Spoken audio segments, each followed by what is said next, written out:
नमस्कार मित्रांनो, दिवंगत बांधवांच्या खात्यात आता थेट 15,000 रुपये जमा होणार. राज्य सरकारचा ऐतिहासिक निर्णय काय आहे ही नवी योजना आपण सविस्तर या चॅनलवरती बघणार आहोत. चला तर मग मी सचिन नाईक आणि तुम्ही बघत आहात आपली राजनीती चॅनल.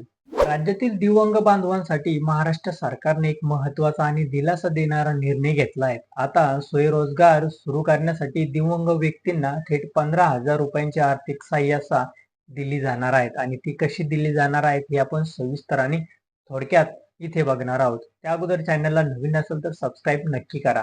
चला तर मग सुरुवात करूया. या निर्णयामुळे अनेक दिव्यांगांना स्वतःचा व्यवसाय सुरू करण्याची संधी मिळणार असून स्वावलंबनाकडे मोठे पाऊल टाकले जाणार आहेत. दिव्यांग कल्याण मंत्री अतुल सावे यांनी या नव्या उपकरणाची माहिती दिली आहे. या योजनेअंतर्गत दिव्यांग व्यक्तींना व्यवसायासाठी आवश्यक असलेले साधन सामग्री खरेदी करण्यासाठी आर्थिक मदत दिली जाणार आहे. ही मदत थेट लाभार्थ्यांच्या बँक खात्यात जमा केली जाणार आहे. दिव्यांग कल्याण आयुक्तालयाच्या माध्यमातून डीबीटी पद्धतीने ही रक्कम जमा होणार असल्यामुळे प्रक्रियेत पारदर्शकता राहणार आहे आणि लाभार्थ्यांना थेट फायदा मिळणार आहे. विशेष म्हणजे जवळपास 30 वर्षानंतर या योजनेत दिल्या जाणाऱ्या टूलकिट साठीच्या रकमेतील मोठी वाढ करण्यात आली आहे. याआधी या योजनेअंतर्गत केवळ 1,000 रुपयांची मदत दिली जात होती. मात्र आता ही रक्कम थेट 15,000 रुपये करण्यात आली आहे. म्हणजे तब्बल 15 पट वाढ करण्यात आली आहे.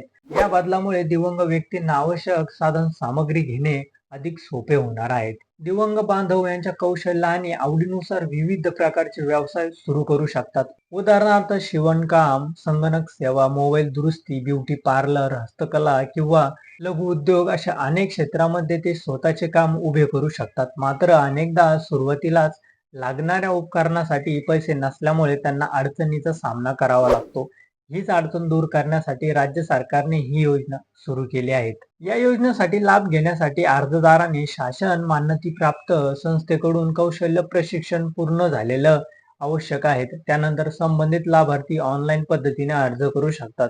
अर्ज प्रक्रिया पूर्ण झाल्यानंतर पात्र लाभार्थ्यांच्या खात्यात थेट आर्थिक मदत जमा होणार आहेत. 2011च्या जनगणनेनुसार महाराष्ट्रात सुमारे 29,63,000 दिव्यांग व्यक्ती आहेत.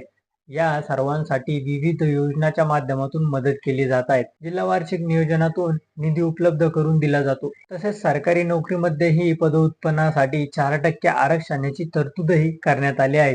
या नव्या निर्णयामुळे राज्यातील हजारो दिव्यांगांना रोजगाराच्या नवी संधी उपलब्ध होण्याची शक्यता व्यक्त केली जात आहे.